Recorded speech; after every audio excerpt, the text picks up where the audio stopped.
Whew, okay, so while I've been sitting over there, I've been focusing on, I just said to myself a second ago, Abraham, I really want to play with you. And then you called on me. Yeah, well, there you were. So consider this for just a moment, because this is a really good opportunity to understand something that we've been talking about. So we knew what we were reaching for. We could feel it active in the vibration. We always do. And we knew where it is and there we're going. But then there was interference in it for just a little bit. And it doesn't mean that you're not all lovely and wonderful. It just means that appropriate to this moment in time, nothing except this was what we were reaching for. And so then did you see how it came about? And it was hard to sort out because there was too much other going on. Did you sort of get a sense of that? That's what goes on in your own head. You have more going on that is contradicting what you want, and sort of hard to isolate the thought that feels the best. But that is always your work, to identify and then isolate until it becomes more, and then it is unavoidable. Then you just can't miss it. It's like an inevitable thing. Oh, we've used up all your time. So earlier I got a little more clarity, and that's kind of what gave me the question, or helped me find the question. I have many desires, and I'm working on not trying to plan them all out because I know we never get it done. And so I have a desire. It's also a nice idea to think about your ideas playing nice with each other. The cooperative components of the variety of ideas will make them all, give strength to all of them. An idea that is easier for you will give strength to an idea that isn't easy for you. The end of the stick analogy that we're talking about. Yes. Do you think you have to choose among your desires, or could you just pick anything that's easy and let that energy that is surrounding that desire feed the others and make them bigger until you can see them all? Yes. And that is what I'm hoping for more clarity from you on, is I feel that when I get too focused on one desire for, let's say, modeling or acting or wanting to just be a light to people in a big way, and I feel that being a performer will help me to do that for lots of people in a way that feels good to me. The thing about that is, this is a really good conversation, because the thing about that is, you want to be an uplifter, and you've chosen an avenue which puts you in the public eye, which is just wonderful. But in doing so, now you're aware of their response to you, which is where it goes wonky. You have to leave their response to you out of it and only do it for your response to your own desire. So you have to continue to activate and keep active your knowing that you are an uplifter, and you have to give no attention to whether you are uplifting anyone or not, because that's on them. Do you know? There are those who will not be uplifted. If you've got your eye on whether they're being uplifted or not, then you lose your connection, and then you feel bad. So this has to be a singular intent only. I do it. Why? Why do I do it? To be in alignment, to feel good, to feel great, to feel joy, just to be. And is there another ulterior motive? There shouldn't be, no. But is there? I want to feel good, and I want to be in alignment so that I can uplift them. Yeah, because then that makes me feel good. Yeah. Because now their response to you is part of the equation, and that's where it always gets muddled. It was muddled just now. You were after us, and we were after you. But there was a whole lot of other stuff going on around it, and it's sort of like that. And I draw people like that to me. I feel like because I do want to help everyone, I do bring people into my life that are suckers of energy, I guess, like drainers of energy, and I care so much and I want to help everybody that I give them my attention. So stop for just a moment. Imagine your inner being, or imagine a cluster of inner beings which you want to call source. Try to get a visual on source aware of all of you. And do you think source is ever saying, look at all those suckers of energy? No, absolutely not, no. And you know why source would never feel that way or think that way? Because source remains in the replenishing mode. And so there's never any drag, there's never any drain. And not so with you either. So that wasn't our intent to point out to you that there is a drain. We just want you to feel the never-ending replenishment that is always yours. And I can always tell when I'm out of alignment because I feel exhausted. When I've given too much out of the vortex. Exhausted is the opposite of replenishment, isn't it? Yes, yes. And so I think more specifically, my question to you is, when I focus too specifically on a desire, I get all in my head about planning it out. Wait just a bit, because we really want you to hear this. You cannot focus too specifically when you are tuned in, tapped in, turned on.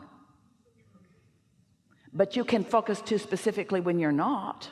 And that's what I'm trying to do. I believe I'm trying to focus too specifically to get me to realize what I want more, where to go. How can you tell? So you're tuned in, ideas start to come, you're flowing with them, and it's good until it isn't.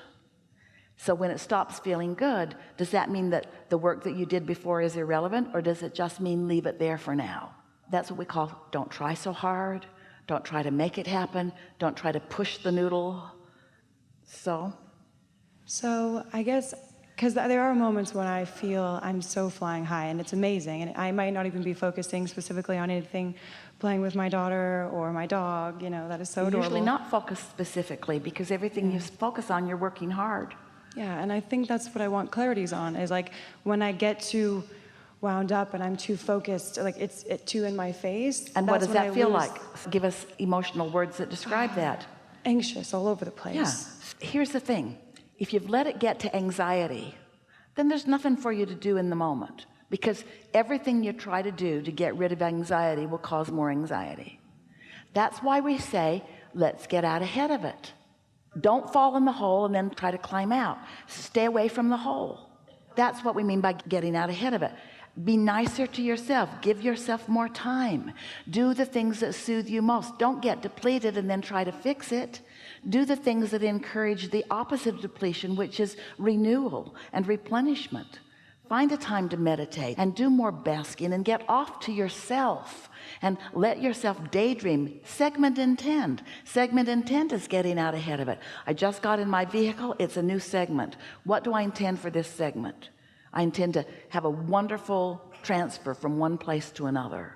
Because if you're out ahead of it, more momentum can happen. But if you've caught yourself in resistance and you try to fix it, the momentum follows the resistance rather than the allowing. Does that make sense to you? Whatever's most active within you, that's the direction that it's going to go. A while back, and Esther demonstrated it for friends the other day, we encouraged Esther to take a piece of paper and in one corner write something that was representative of good things she wants. And in the other corner of the paper, we asked her to put a symbol that was evidence or an indicator of things unwanted. And then we asked her to make herself a dot right in the middle of the bottom of the paper. And then we asked her to just begin daydreaming. And so she thought a thought that was in harmony with all the good things she wants. We just began drawing a little line from where she was in that direction. And as she thought more, then more.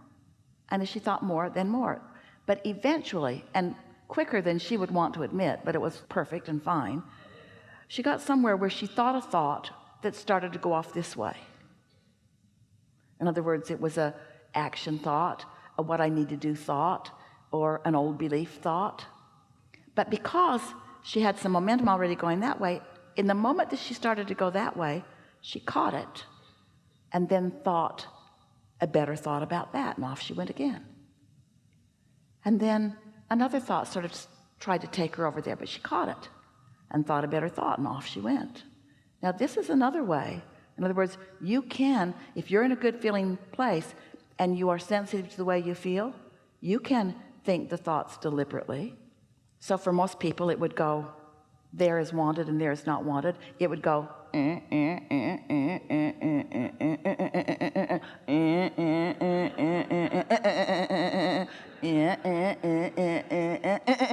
then you just want to kill yourself because you're working really hard at trying to control your thoughts, which is fine. We know you like achievement. Or you could meditate and get tuned in, which would lead you to blissful thoughts. And then you could receive an idea that just feels really good, and for a moment in time you could be right there. But what trips you up is you don't want to just be there in energy or in emotion. You want the manifestation. And in the moment that you begin the efforting, that's when you begin moving in the other direction. If we could convince you that everything you want is because you want to feel good in the having of it, then if you could let the feeling good be the singular intention that you have, not uplifting the world, not fixing things that are broken, not making the world a better place, but just having a really good time being the bright light that you are. Yeah? And I think that's, yes, I think that's exactly what I was hoping to get, because I feel like when I get too focused on, okay, I got to decide to be this or decide to be that, rather than just, I can just decide to be right now. But you know what? And then all that will happen. Sometimes that thought about being that came directly from your vortex. We're not for a moment asking you to discard those thoughts. It's wonderful to get an idea about what you want to do. Someone sat in this chair a little bit ago and just said, I want my bells to ring. That's a lovely thing. That's all you're asking for. So we're not suggesting for a moment that when those thoughts come, that you shouldn't pursue those thoughts. Satisfaction comes from one place and one place only: having an idea of what you want and moving in the direction of it. All we're asking you to be more aware of is when you are being a dream killer to your own dream. That's all.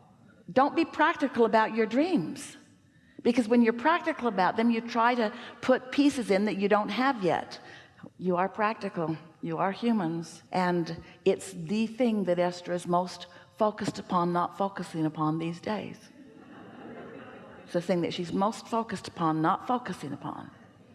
She wants to jump into action too soon, because the dream doesn't feel like it's enough, but it is. The dream is enough. And if you can dream it and it's enough, and dream it and it's enough, and dream it and it's enough, and dream it, it's enough, it will demand things of you that you can't not give it, but they will be things that are in harmony with the dream. The impulse will be so strong that nothing could keep you from following that. And that's the difference between receiving the thought and trying to think it into place. Did you get that? Yes, yes. Yeah. Thank you so much. Thank you. Really good. Really good.